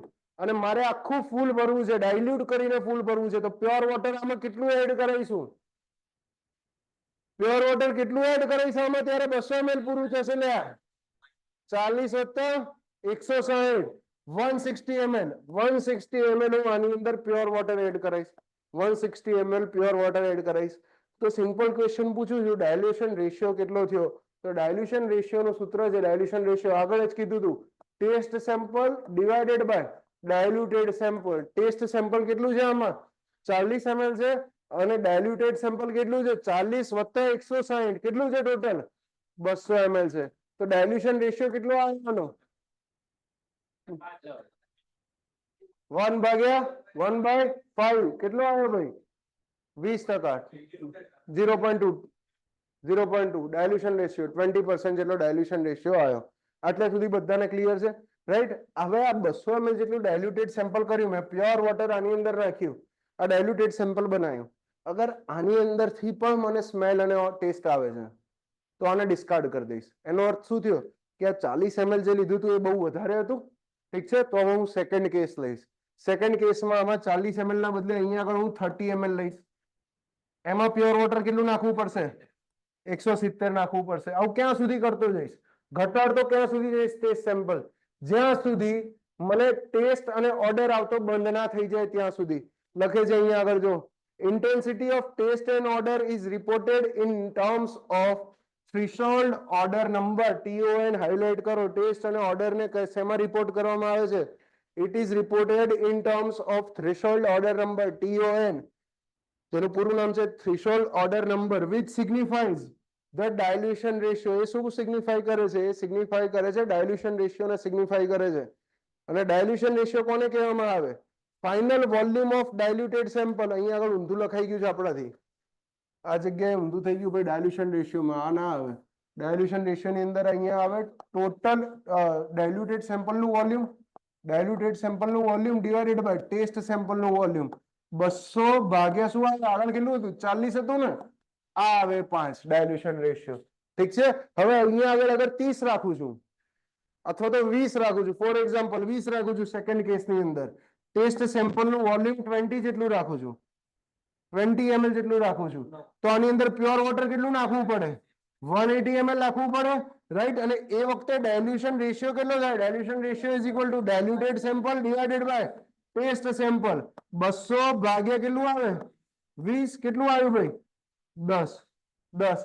તો મારે 10 ગણું ડાયલ્યુટ કરવું પડ્યું હશે સેમ્પલ ને, ત્યારે જઈને એમાંથી ટેસ્ટ અને ઓર્ડર નીકળી. તો જેટલો ડાયલ્યુશન રેશિયો વધારે એટલી ટેસ્ટ અને સ્મેલની તીવ્રતા વધારે હશે પાણીની અંદર. તો પરમિસિબલ લિમિટ ઓછી રાખી હશે ને. જોઈ લો તો અહીંયા આગળ આ હાઇલાઇટ કરો. થ્રેશોલ્ડ ઓર્ડર નંબર અથવા dilution ratio is equal to final volume of diluted sample ને હંમેશા કેટલું હોય ભાઈ? 200 ml જ હોય. કેમ? કેમ કે ભાઈ ઓસ્મોસ્કોપ 200 ml નું જોઈએ, હંમેશા 200 ml જ હોય. Final volume of diluted sample is equal to 200 ml divided by initial volume of test sample. Initial volume of test sample. અને ટેસ્ટ એન્ડ ઓર્ડર ની એક્સેપ્ટેબલ લિમિટ કેટલી છે ભાઈ? જો એક્સેપ્ટેબલ લિમિટ અને કોઝ ફોર રિજેક્શન કેટલી લખી છે? અગ્રીએબલ લખી છે. અગ્રીએબલ નો અર્થ થાય 0-0. મતલબ બને ત્યાં સુધી આવું જ ના જોઈએ. પાણીમાંથી ટેસ્ટ અને ઓર્ડર આવવી જ ના જોઈએ. કેમ? કેમ કે પહેલું જ લખ્યું છે સાયકોલોજીકલી ઇફેક્ટ કરે છે. તમે પીશો જ નહીં એવું પાણી, તમે પાણી પીશો જ નહીં એ ટાઈપનું. ક્લિયર છે? હવે અહીંયા ક્વેશ્ચન ફરીથી આવે છે કે ભૂલમાં કોઈક જૂનો એમસીક્યુ તમારા હાથમાં આવશે તો એ જગ્યાએ ટેસ્ટ એન્ડ ઓર્ડરની લિમિટ પૂછી હશે અને એમાં 4 ઓપ્શનમાંથી એકે ઓપ્શનમાં 0 હશે જ નહીં. એવા વખતે આન્સર 3 મારવાનો. અત્યારથી કહી દઉં, મિનિમમ નહીં 3 મારવાનો. એક પણ હશે પણ એમાં 3 મારવાનો. જૂના કોડ પ્રમાણે 3 ચાલતું હતું એટલે હે પરમિસેબલ જ પૂછ્યું હશે. કોઝ ફોર રિજેક્શન અથવા પરમિસેબલ જ પૂછ્યું હશે.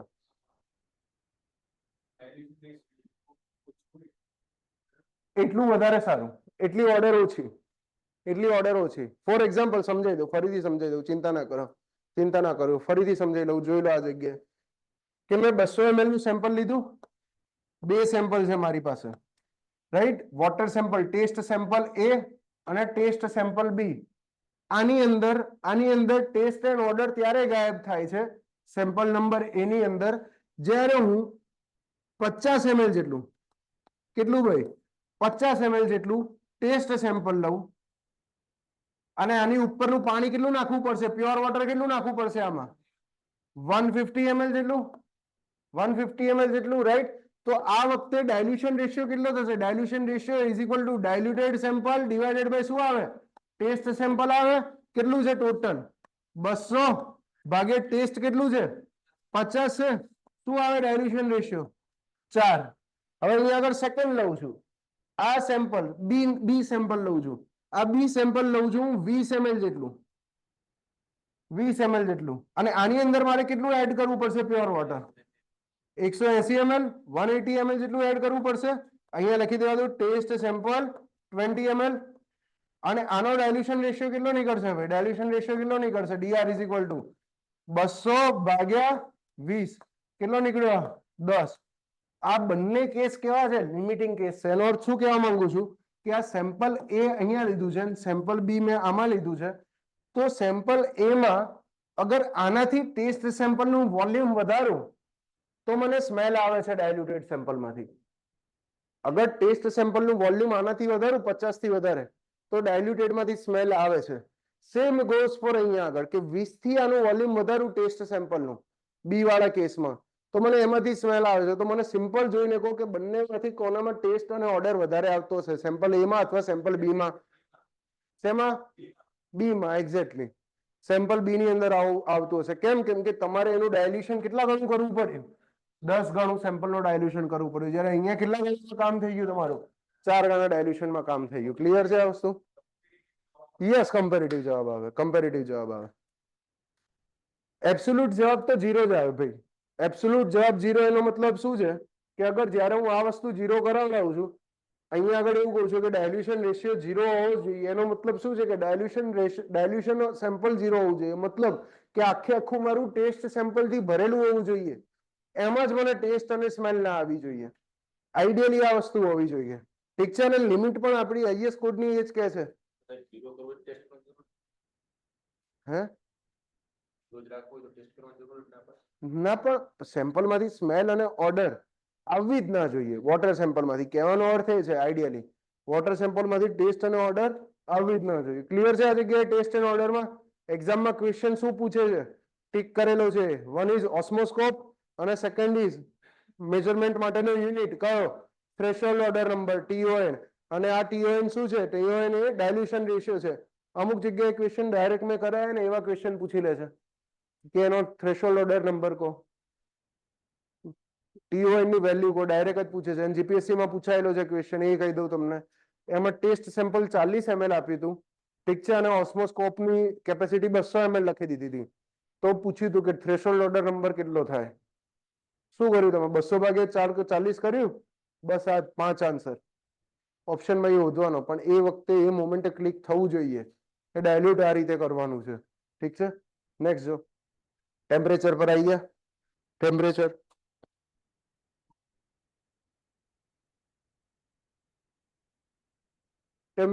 for water supplies, temperature must be in the range of 10 થી 25 ડિગ્રી સેન્ટીગ્રેડ. વોટર સપ્લાઈઝ માટે ટેમ્પરેચરની વેલ્યુ કેટલી હોવી જોઈએ? 10 થી 25 ડિગ્રી સેન્ટીગ્રેડ. પણ આ કોઈ ફિક્સ અમાઉન્ટ નથી ભાઈ, સમજજો. ભલે લખ્યું છે 10 થી 25 ડિગ્રી સેન્ટીગ્રેડ જેવી હોવી જોઈએ ટેમ્પરેચરની વેલ્યુ, પણ ફિક્સ અમાઉન્ટ નથી. એટલે એવું નહીં કે 4 ડિગ્રી હોય તો પાણી નહીં આપવાનું. પાણી જ્યારે જોઈએ ત્યારે તો પાસ કરવાનું. ઠીક છે. બટ યુઝ્યુઅલી આ રહી આઈડિયલ ટેમ્પરેચર કન્ડિશન કહેવાય. અને આની કોઈ આઈએસ કોડમાં લિમિટ ના આપી હોય, ક્યારેય લિમિટ ના આપી હોય. પણ ટેમ્પરેચર આપણા માટે અગત્યનું એના માટે થઈ જાય છે કે ટેમ્પરેચર ગવર્ન કરે છે વોટરની અંદર રહેલી બાયોલોજીકલ એક્ટિવિટીને, પાણીમાં ચાલતી બાયોલોજીકલ એક્ટિવિટીને ટેમ્પરેચર ગવર્ન કરે છે. શું એક્ટિવિટી ચાલે છે? બાયોલોજીકલ એક્ટિવિટી જોઈએ, અહીંયા આગળ ડિટેલમાં ભણીએ. જો આ ચિત્ર બતાવ્યું છે, આ ચિત્ર આજે સમજશો તો આખા એન્વાયરમેન્ટ આ ચિત્ર જોડે રહેવાનું છે. આખું એન્વાયરમેન્ટ કહું છું. આ ફંડા જે અહીંથી લખ્યો છે, આ O2 થી ચાલુ કરીને ક્યાં સુધી? આ નીચેના 2 પોઈન્ટ લખ્યા ત્યાં સુધી, આ 2 પોઈન્ટ લખ્યા ત્યાં સુધી. આ કન્સેપ્ટ છે, સિમ્પલ કન્સેપ્ટ. અહીંયા આગળ ભણાવું છું, અહીંયા કોઈ જ કામનો નથી આ કન્સેપ્ટ. બરાબર? ભણાવું છું શેના માટે? એક જ લાઈન માટે આ જગ્યાએ ભણાવું છું. બાકી ક્વોલિટી ઓફ વોટરમાં જ્યારે બાયોલોજીકલ વોટર ક્વોલિટી પેરામીટર ચાલશે ત્યારે આ પાછો કામમાં આવશે. અને વેસ્ટ વોટર એન્જિનિયરિંગમાં તો આખો આ કામનો છે. મારું વેસ્ટ વોટર એન્જિનિયરિંગ જ આખું આ બાયોલોજીકલ રિએક્શન પર ડિપેન્ડ કરે છે. આખું આના પર ડિપેન્ડ કરે છે. રાઈટ? શું કે છે? વેઇટિંગ ફોર OMR એક એક્ઝામ પછી લિંક મોકલશું સાહેબ. 33માં સિલેક્શન થઈ જાય એટલે 33માં સિલેક્શન થઈ જાય, કઈ વાંધો નહીં. ઓકે. બીજો કોઈ ડાઉટ ઓનલાઈનમાં? કઈ નહીં, ચલો અહીંયા ધ્યાન આપો પાછા. Biological reaction. તો એક વસ્તુ બધાને ખબર છે કે પાણીની અંદર કોઈ પણ જાતનું નાનામાં નાની સાઈઝનું ઓર્ગેનિક અને ઇનઓર્ગેનિક મેટર રહેલું હોય. આ ઓલરેડી ડિસ્કસ કર્યું હતું આપણે. ઇનઓર્ગેનિક સોલિડ્સ રહેલા હોય, ઇનઓર્ગેનિક ડિઝોલ્વ સોલિડ હોય, ઇનઓર્ગેનિક સસ્પેન્ડેડ સોલિડ હોય, ઓર્ગેનિક ડિઝોલ્વ સોલિડ હોય, ઓર્ગેનિક સસ્પેન્ડેડ સોલિડ હોય. એમાંથી તમને એ કીધું હતું કે એ ટાઈપના ઓર્ગેનિક સોલિડ્સ કે જેને માઇક્રો ઓર્ગેનિઝમ ડીકમ્પોઝ કરી શકે, એ ટાઈપના ઓર્ગેનિક સોલિડ્સ શું કહેવાય? બાયોડિગ્રેડેબલ ઓર્ગેનિક સોલિડ્સ કહેવાય. યાદ છે ને? બાયોડિગ્રેડેબલ શબ્દ વાપર્યો તો. બાયોડિગ્રેડેબલ એટલે કે જે બાયોલોજીકલ એક્શન દ્વારા તૂટી શકે, બાયોલોજીકલ એક્શન દ્વારા તૂટી શકે, જેને ટુકડા કરી શકાય. પણ ટુકડા કઈ એક્શન દ્વારા કરવાના છે? બાયોલોજીકલ એક્શન દ્વારા. ફોર એક્ઝામ્પલ રોટલીનું એક્ઝામ્પલ આપ્યું હતું કે રોટલી શું છે? બાયોડિગ્રેડેબલ છે. કેમ? કેમ કે રોટલીના ટુકડા કરીને ફૂગ પોતાનો ખોરાક રોટલીમાંથી લઈ શકે છે. મતલબ બાયોલોજીકલ એક્શન દ્વારા ફૂગ પોતાની એનર્જીનો યુઝ કરીને બાયોલોજીકલ એક્શનથી એ રોટલીને તોડે છે, પોતે કન્ઝ્યુમ કરે છે અને એમાંથી શું કરે છે? એનર્જી મેળવે છે. એનર્જી મેળવ્યા પછી શું કરશે? એકા ડબલ. બરાબર છે? વસ્તી વધારશે. સિમ્પલ ફંડા એ જ છે આની પાછળનો. સિમ્પલ ને બેઝિક ફંડા એ જ છે આ વસ્તુ પાછળનો. જો અહીં આગળ તો કોઈ પણ ટાઈપનો માઇક્રો ઓર્ગેનિઝમ જ્યારે પાણીની અંદર, જ્યારે વોટરની અંદર કોઈ પણ ટાઈપનું બાયોડિગ્રેડેબલ ઓર્ગેનિક મેટર પ્રેઝન્ટ હોય, કોઈ પણ ટાઈપનું પાણીમાં જ્યારે પણ કોઈ પણ ટાઈપનું બાયોડિગ્રેડેબલ ઓર્ગેનિક મેટર પ્રેઝન્ટ હોય ત્યારે હંમેશા યાદ રાખવાનું કે પાણીની અંદર માઇક્રો ઓર્ગેનિઝમ પણ પ્રેઝન્ટ હોય. તો માઇક્રો ઓર્ગેનિઝમનું કામ શું છે કે આ બાયોડિગ્રેડેબલ ઓર્ગેનિક મેટર એટલે કે રોટલી છે, આ ફૂડ છે, આ ફૂડ છે કોના માટેનું? આ માઇક્રો ઓર્ગેનિઝમ માટેનું. માઇક્રો ઓર્ગેનિઝમનું કામ શું છે કે આ બાયોડિગ્રેડેબલ ઓર્ગેનિક મેટરમાંથી કાર્બનને છૂટો પાડવો અને કાર્બન પોતે યુઝ કરી લે. શેના માટે કાર્બન યુઝ કરશે? મલ્ટીપ્લાય થવા માટે, એકા ડબલ થવા માટે. અગર એક માઇક્રો ઓર્ગેનિઝમ માંથી બે માઇક્રો ઓર્ગેનિઝમ બનશે તો બીજાને ઘટક તરીકે તો કાર્બન જ હશે ને, એ બનાવવા માટે કાર્બનનો યુઝ થશે. તો બાયોડિગ્રેડેબલ ઓર્ગેનિક મેટરમાંથી કાર્બનને છૂટું પાડીને પોતે કન્ઝ્યુમ કરી લેશે. પણ માઇક્રો ઓર્ગેનિઝમને આ એક્ટિવિટી કરવા માટે, મતલબ બાયોડિગ્રેડેબલ ઓર્ગેનિક મેટરમાંથી કાર્બનને છૂટું પાડવા માટે બીજા એક એલિમેન્ટની જરૂર પડે છે જેનું નામ છે ઓક્સિજન. ઓક્સિજનની જરૂર પડે છે. ઓક્સિજન એટલે કે શ્વાસ લેવાની પ્રક્રિયા. આ ધ્યાનથી સમજવાનો ટ્રાય કરશો તો આપણે રોજ ખાઈએ છીએ અને જીવીએ છીએ એ જ વસ્તુ છે અહીંયા આગળ. માઇક્રો ઓર્ગેનિઝમના બદલે અહીંયા માણસ લખી દો. બરાબર છે? તમે રોટલી ખાઓ છો, શેના માટે ખાઓ છો? કે રોટલીમાં જે કાર્બોહાઈડ્રેટ રહેલું છે, બરાબર, કાર્બ્સ કહેવાય ને, કાર્બ્સ. પેલા જીમમાં ડમ્બેલ ઉઠાવવા વાળા કાર્બ્સ કહે ને, આ કાર્બ્સ નો ઉપયોગ કરો છો તમે માણસ. શેના માટે યુઝ કરો છો? એનર્જી મેળવવા માટે. અને આ એનર્જી, આ રોટલીને પચાવવા માટે, આ કાર્બનને પચાવવા માટે તમારે શેની જરૂર પડે છે? એનર્જીની જરૂર પડે છે. ક્યાંથી નીકાળે છે? ઓક્સિજન માંથી. ક્યાંથી લો છો? હવામાંથી શ્વાસોશ્વાસ દ્વારા ઓક્સિજન લો છો. આ જ વસ્તુ છે, આ જ ઓક્સિજનની વાત કરે છે. આ આખી સાયકલ માઇક્રો ઓર્ગેનિઝમ ઓક્સિજનનો યુઝ કરીને બાયોડિગ્રેડેબલ ઓર્ગેનિક મેટરમાંથી કાર્બન નીકાળી લે છે અને પોતે શું કરે છે? ગ્રો કરે છે, પોતે એકા ડબલ થાય છે. ઠીક છે?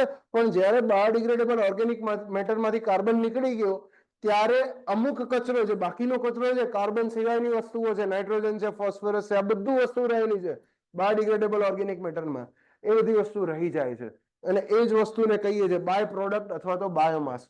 તો બાયોમાસમાં જો કેટલું રહેલું છે? Carbonate, sulphate, phosphate, nitrate, acid, alcohol, gases, ammonia, carbon dioxide, આટલી બધી બાયો પ્રોડક્ટ બનતી હોય છે બાયોલોજીકલ એક્ટિવિટીના અંતે. બાયોલોજીકલ એક્ટિવિટી પૂરી થાય એના આધારે. ઠીક છે? હવે અહીંયા ટેમ્પરેચરમાં બાયોલોજીકલ એક્ટિવિટી કેમ કરાય? કેમ કે ટેમ્પરેચર પર ડિપેન્ડ કરે છે કે આ બાયોલોજીકલ એક્ટિવિટીનો રેટ શું છે. ટેમ્પરેચર જેટલું વધારે એટલું માઇક્રો ઓર્ગેનિઝમ ઝડપથી કામ કરશે. કેમ ઝડપથી કામ કરશે? કેમ કે જેટલું ટેમ્પરેચર વધારે એટલો બાયોડિગ્રેડેબલ ઓર્ગેનિક મેટર અને કાર્બન વચ્ચેનો બોન્ડ વીક હશે.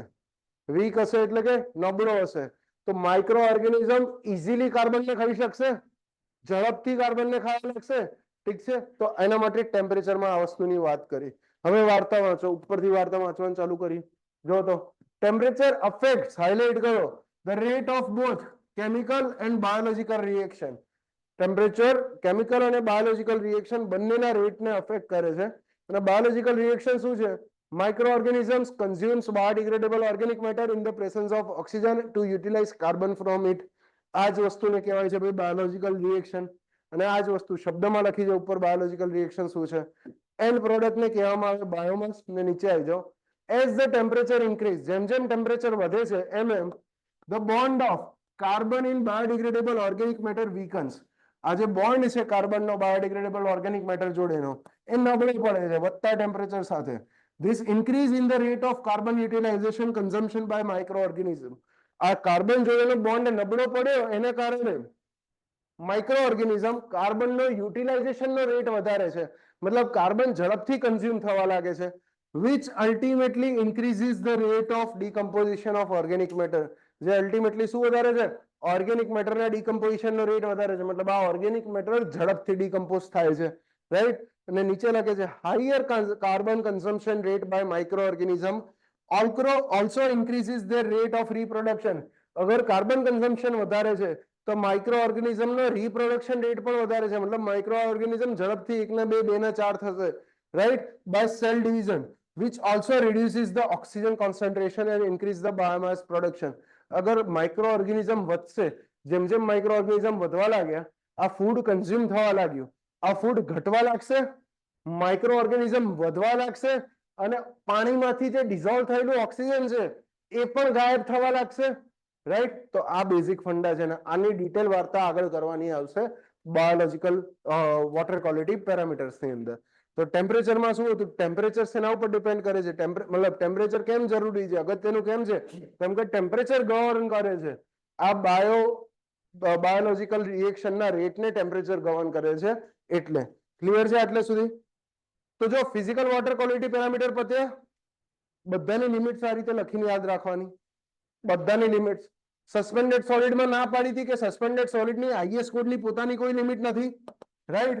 પણ આઈએસ કોડમાં શેની લિમિટ આપી છે? ડિઝોલ્વ સોલિડની આપી છે. કીધું ને આ રહી વસ્તુ, સસ્પેન્ડેડ સોલિડની આઈએસ કોડની પોતાની કોઈ લિમિટ નથી, પણ શેની આપી છે ભાઈ? ટીડીએસ ની, ટોટલ ડિઝોલ્વ સોલિડની લિમિટ આપી છે. ટર્બિડિટીમાં કીધું 180 NTU અને 5 NTU. કલરમાં કીધું ભાઈ 5 TCU અને 15 TCU. ટેસ્ટ એન્ડ ઓર્ડરમાં કીધું ભાઈ 0 આવવું જોઈએ. જ્યારે ટેમ્પરેચરની આઈએસ કોડમાં કોઈ લિમિટ નથી, બટ આઈડિયલી 10 થી 20 ડિગ્રી સેન્ટીગ્રેડ વચ્ચે વોટરનું ટેમ્પરેચર હોવું જોઈએ વોટર સપ્લાયનું. ક્લિયર છે આટલે સુધી? કયું ઓક્સિજન વાળું? હા, ઓક્સિજન ઘટે એ હું એવું કહેતો હતો કે અગર ટેમ્પરેચર વધે તો આ બાયોડિગ્રેડેબલ ઓર્ગેનિક મટીરિયલ ઝડપથી કન્ઝ્યુમ થવાનું ચાલુ થશે, મતલબ આ ઝડપથી રિડ્યુસ થશે, પણ માઇક્રો ઓર્ગેનિઝમ ઝડપથી રિપ્રોડ્યુસ કરશે.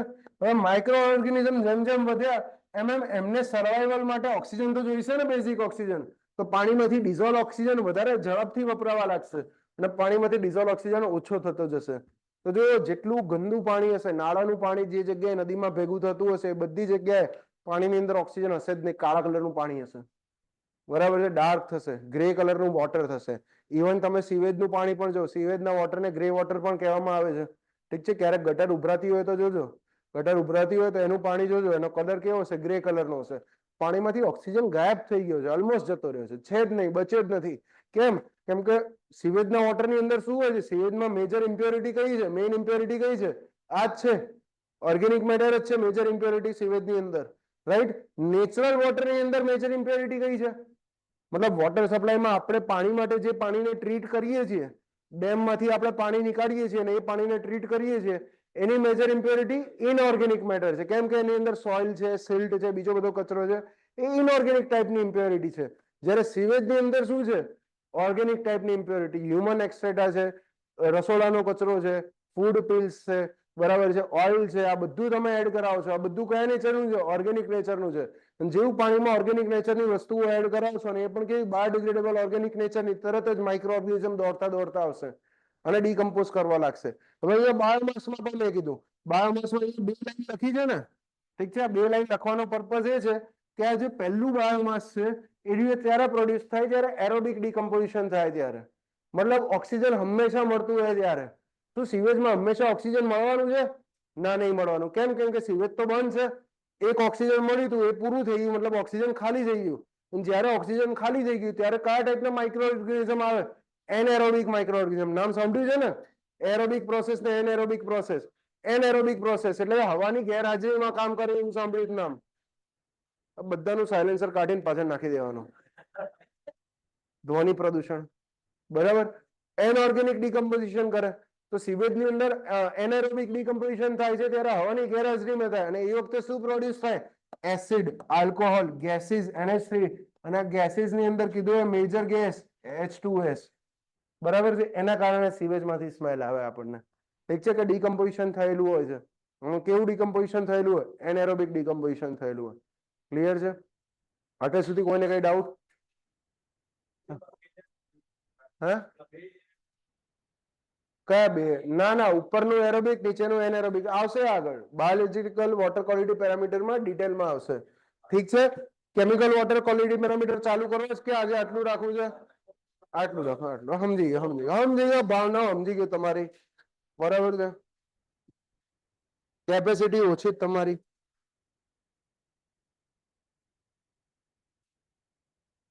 નીચે, અચ્છા, નીચેનું ટેબલ જોઈએ છે. ઓકે.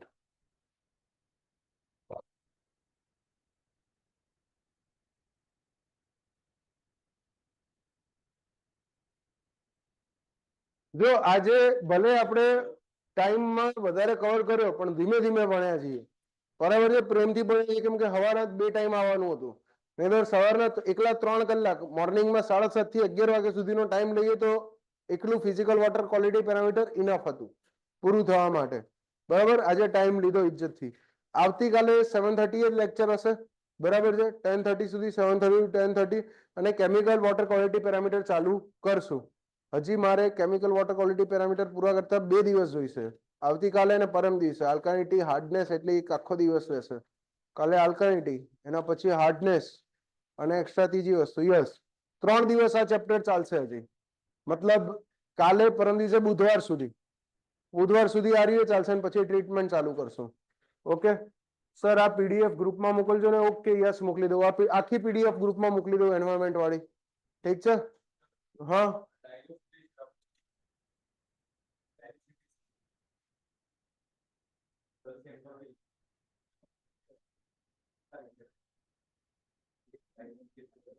હા, અલગ અલગ આવે, પણ એમાંથી આપણે કયો માન્ય કરવાનો? આપણે એ માન્ય કરવાનો જેમાંથી સ્મેલ ના આવતી હોય.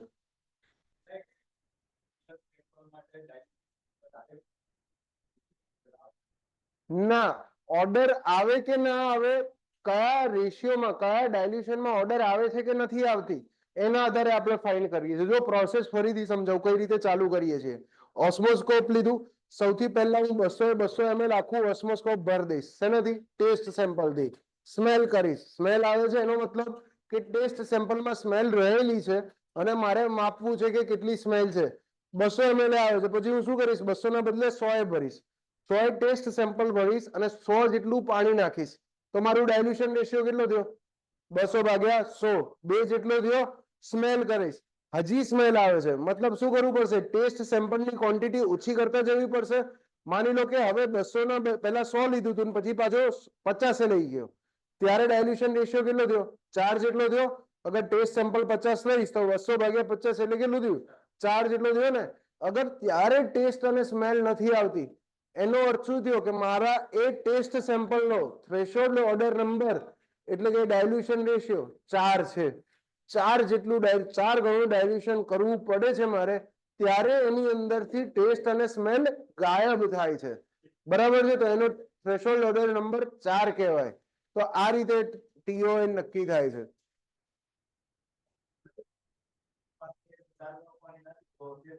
એક્ઝેક્ટલી એનો અર્થ એ જ થયો.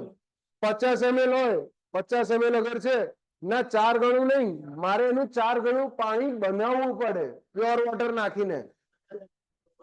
200 ml બનાવવું છે મારે. 50 ml છે તો હું 200 ml બનાવીશ પ્યોર વોટર નાખીને, ત્યારે એમાંથી ટેસ્ટ અને ઓર્ડર ગાયબ થશે. એનો અર્થ એવો થયો. બરાબર સર? હા, મતલબ યાર એ તો ડિપેન્ડ કરે ને કે ભાઈ ટેસ્ટ સેમ્પલ ની અંદર ઓર્ડર અને સ્મેલ કેટલી છે. તો ગટરનું પાણી લઈને તો 20 ગાયબ ના થાય, વધારે આવશે. એ જ ગાયબ તો હાવ થઈ જશે. તો જેમ જેમ ડાયલ્યુટ કરતો જઈશ ને એમ ગાયબ હાવ થઈ જશે. મેં શું કીધું? ઓપ્શનમાં 0 ના હોય તો 3 લેવાનું, ઓપ્શનમાં 0 હોય તો 0 જ લેવાનું. ઉભા રહેજો 2 મિનિટ, ઓનલાઈન ના ડાઉટ બાકી છે. 0 ને 3 હોય તો 0 લેવાનું, 0 લેવાનું. એન્વાયરમેન્ટની આખી પીડીએફ મોકલી આપું. સર, વોટરના ટેમ્પરેચર વધુ હોય એ સારું કે નહીં? વોટરનું ટેમ્પરેચર વધુ હોય એટલી બાયોલોજીકલ એક્ટિવિટી વધારે થશે અને ઓક્સિજન વધારે કન્ઝ્યુમ થશે. એટલે વોટરનું ટેમ્પરેચર જે રેન્જ લખી છે એમાં હોય તો સારું, પણ કઈ ફિક્સ નથી. સર, મેં તમારા લેક્ચરમાંથી એમસીક્યુઝ બનાવ્યા છે, ટાઈપ કરીને ગ્રુપમાં નાખી દઉં? નાખી દો, કોઈ પ્રશ્ન નથી, નાખી દો. ફાઇનલ વોલ્યુમ તો 200 ફિક્સ જ છે ને? Yes sir, final volume diluted સેમ્પલનું 200 ફિક્સ જ છે. Okay, done. Thank you very much. ચલો મળીએ, આવજો.